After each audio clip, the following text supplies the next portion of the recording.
Hi, I'm Ian Gilmore with Redline Engineering and RedlineStands.com, and we're getting ready to install a two-post lift. And the first thing that you need to determine before you ever even purchase your lift is your concrete going to be strong enough and thick enough? And the lift that you're about to see us put up today is a 9,000-pound two-post clear floor lift. The concrete requirements for this lift, as is the same concrete requirements for many but not all lifts, is that your concrete be 4 inches thick, 3,000 psi tensile strength or stronger, and that it must be reinforced with wire mesh, fiberglass, rebar, something of that nature so that the concrete is reinforced. So let me show you the first thing that you need to do to make sure that your concrete is thick enough that you can even put in a lift is you take a hammer drill and put a piece of tape around a masonry bit, in this case for the lift that we're about to do at 4 inches from the tip.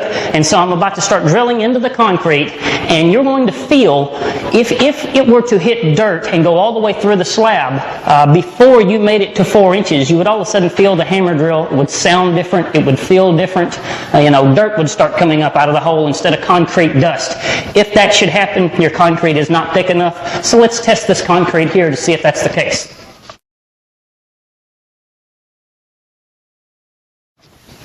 Okay, so I've tested the concrete. You can see my bit went all the way into the concrete until it finally stopped and there was no more bit to go. I never hit dirt. There was concrete dust coming out of the hole the entire time, which means that this concrete slab is at least thick enough. It is at least 4 inches thick, probably thicker. So let's do our lift installation. And today we're putting up a 9,000-pound two-post clear floor style lift. I've got both of our towers broken down from their shipping form. Everything's now separated. And the first thing that we've got to do is take our tower extensions, which you're going to see inside the tower here. It's actually inverted up inside the tower. And the first thing I'm going to do is take this extension and flip it around and install it on the top.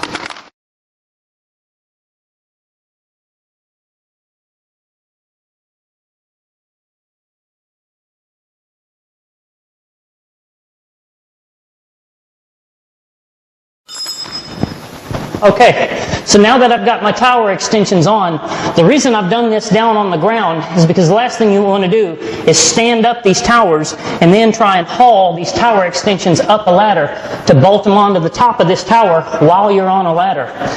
So now that we've got that done, it's time for us to stand up our towers, pop a chalk line on the floor, and measure out everything to make sure we know exactly where we want the lift, that they're spaced the correct distance apart. So let's do it.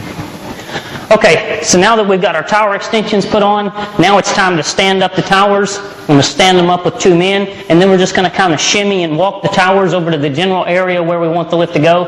Then we're going to pop the chalk line. So let's stand up the towers.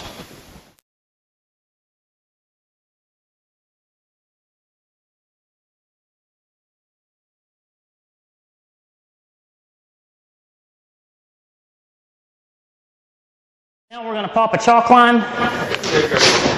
We've measured the proper distance away from the wall. We've put marks on the ground, and now we're just going to pop us a chalk line right here. And that gives us a reference point with which to line up the towers. Let's go ahead and scoot the towers into place along the chalk line. Alright, now that we've got our lift lined up with our edges on our chalk line, now we're going to measure this particular lift. The outside of the base plate to the outside of the base plate is 134.5 inches. Check your manual to see what the proper width of the lift is that you buy. Alright, we need to shimmy in about 2.5 inches.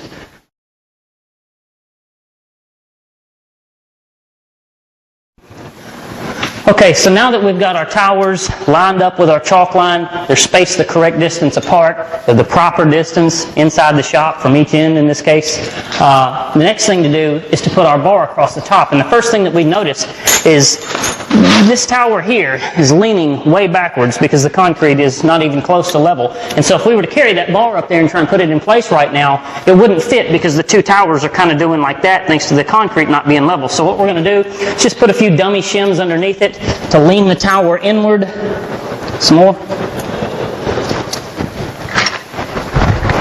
And then check to see what we've got. And we're pretty good at this point. So now Okay, so now it's time to put together our overhead bar. In this case, this is a 2-piece bar. Some lifts have a 1-piece bar, and you don't have to do this. We want to point out that as we're putting these pieces together, that we're going to take the bolts here, and we're going to put them in so that they point out and that the bolts do not point inward. We found that by doing this, it helps keep those bolts from rubbing up against the hydraulic lines and the equilibrium cables, and helps keep things from rubbing.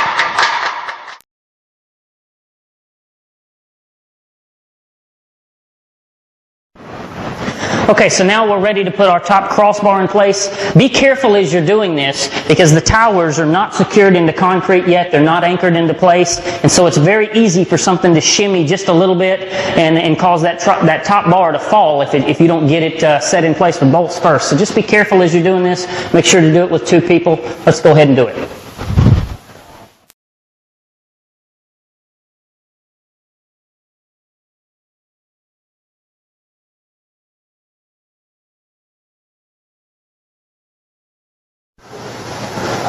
Okay, so now it's time to set one tower into concrete. One of the worst things that you could ever do is just go ahead and drill every hole that there is to do all at once, both towers at the same time. There's a lot of reasons that will mess you up, and we're going to go through those. The first thing we're going to do is drill one hole, just one to start. I'm going to put one anchor in. You need to make sure that when you drill this hole, you go very, very deep. Don't go 4 inches. Try and go 6 inches or maybe even all the way through the slab. Last thing you ever want to do is not drill the hole deep enough. Put the anchor in there, the anchor won't go down far enough, and now it won't come back out, and you can't pull it back out to drill the hole deeper, and you're screwed. So let's go ahead and drill us a hole.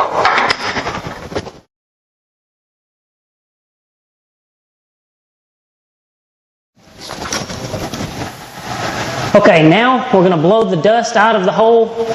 It's important to do because if you don't, the anchor won't be able to go all the way down into the hole because of all the dust in there. So we're going to blow the dust out. Now let's talk about putting in the concrete anchors. The next thing I want to show is the epoxy that I like to use. It's called AC 100 Plus Gold. This is not necessarily mandatory that you use, any epoxy with these anchors, but it's what I like to use after years of experience. You're not going to find this at Home Depot and Lowe's. You're going to have to go to a professional contractor supply house to find this. It's expensive. It's probably $25 a tube, but it's money well spent to make sure that your anchors don't loosen up on you over time. So, let's go ahead and do some of this.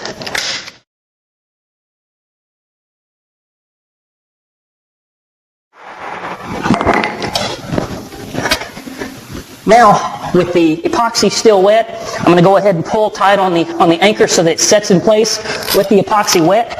Be warned that in the summertime, that epoxy will set up in about 30 seconds. So thankfully here it's winter and we have some time. Okay, so now we've got 2 anchors in place. Now that we have 2 anchors in place, now you can drill the rest of the holes. The last thing you would ever want to do is drill all the holes at once because they certainly would not line up. So you drill one hole, put one anchor in, drill another hole, put that anchor in, and then at that time it won't move and you can drill the rest. So we're going to lift up the carriage so that we can access and drill the rest of the holes. And so the safety locks will keep the carriage from coming back down. And that's it. Okay, now that we've got our opposite tower set into concrete, we've used shims to stand the tower perfectly straight upright, and we've got it to where it's not going to move. We know it's where it's going to be. We've got our bar across the top. Now what we have to do is shimmy the base of this tower to get it so that it's perfectly straight up and down also. So at this point, we're going to take our 134.5 inches that we started off with spacing, and we're going to adjust that a little bit in order to make sure that this tower is straight up and down. So the way we're going to do that, put a piece of wood and bump the tower over. And we're finally good and level. So now it's time to start sinking this tower into the concrete with anchors. Now that we've got all of our anchors in place, it's time to go ahead and torque them. This particular lift calls for 150 foot-pounds of torque on the anchors. So I'm going to go ahead and set my torque wrench here to 150 foot-pounds. Now you'll want to check the specification of your lift because not all of them are set to 150 foot-pounds. That's just what this one requires.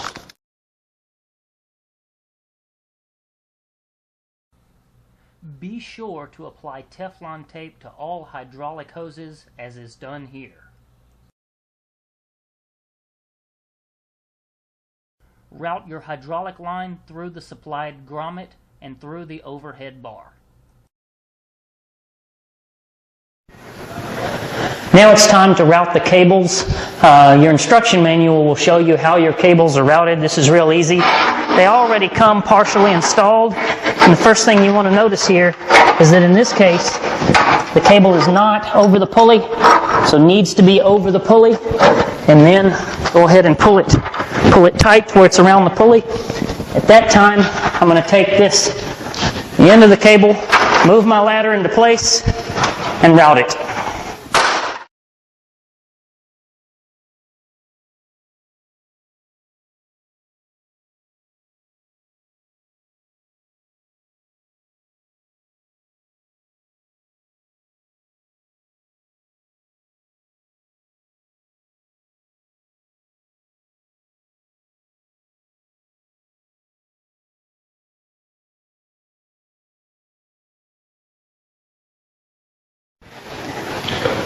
Okay, now it's time to put the arms in place. I've pre-greased the holes of the arms and the carriages. This is going to make getting the arms in place a lot easier. This is a two-man job.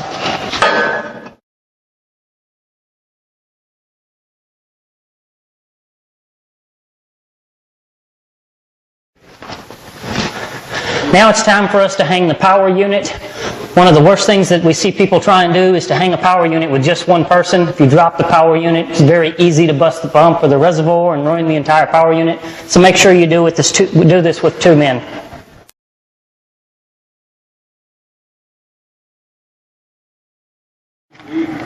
Now it's time for us to put the safety arm locks in place.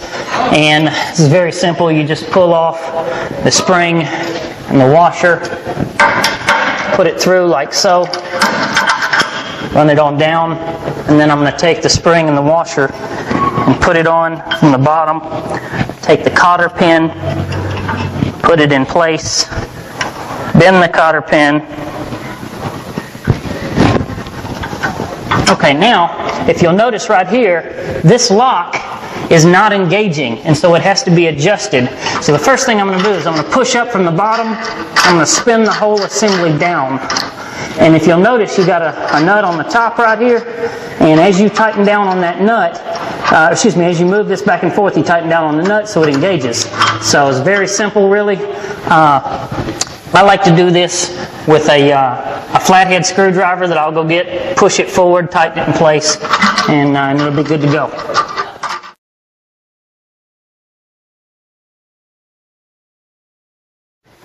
Now it's time to put on our last hydraulic hose. I'll connect this down at the bottom. I've already put Teflon tape in place. Next we have our T-fittings.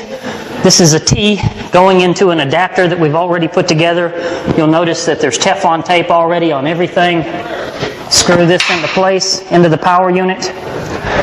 Let me go ahead and give you a heads up that getting the pressure on this fitting, the tension on it just right is what keeps it from sealing. So be prepared that you're probably going to have to adjust it in order to get it to seal and to work right.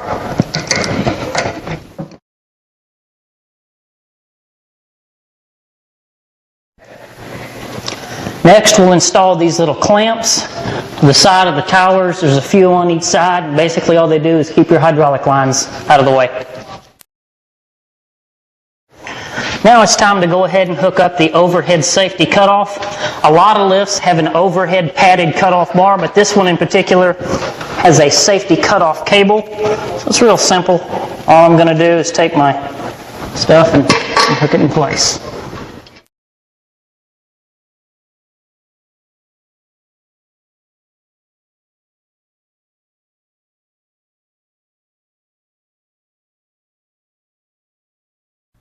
Here, Dexron Mercon automatic transmission fluid is used. Okay, so we've put our other loop mount up on this tower just as we did the first one. And now we're going to take our little supplied cable clamp, run the cable through it, run it through our safety shutoff, loop it back around. And now, if we've got the tension in the cable adjusted properly, you'll find that only if you pull just a little bit of tension on the cable will it pull your switch up. And so if I were to run the lift and put a little tension on the cable, it cuts it off. That's how you know that you've got the safety cutoff cable adjusted to the proper tension. We went ahead and makeshift wired up the lift, the motor here for testing. You do want to make sure that your lift is wired up by a professional electrician, and you do get a receipt for his work, because should something happen to your power unit, the manufacturer may very well ask to see where it was wired up by a professional before honoring the warranty on your power unit.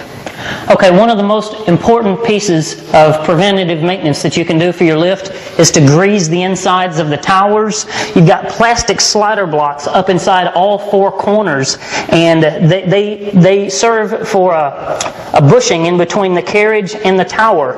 And if you don't grease the insides of these towers and keep them greased, those plastic slider blocks will rub away, and you'll be replacing them when your lift gets rickety very quickly. So be sure to grease this. So just put plenty of grease up in the inside corners of this machine. Before greasing the insides of these towers, make sure that there's no weld splatter inside that was left over from welding the safety locks in place. If there was weld splatter up inside the corners, we recommend removing those with a chisel or a flathead screwdriver or something of that nature so that they don't eat up your slider blocks. We did that beforehand. This lift is fine, so now we're going to raise it up and grease underneath.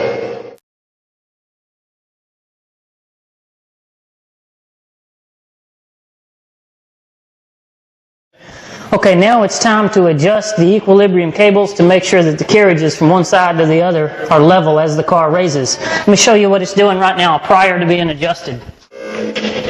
And if you notice that side of the car, the passenger side of the car, is too low. And the way that you solve this problem is you tighten on these cables over on the top side on the high side. So I'm going to lower the vehicle back down and adjust.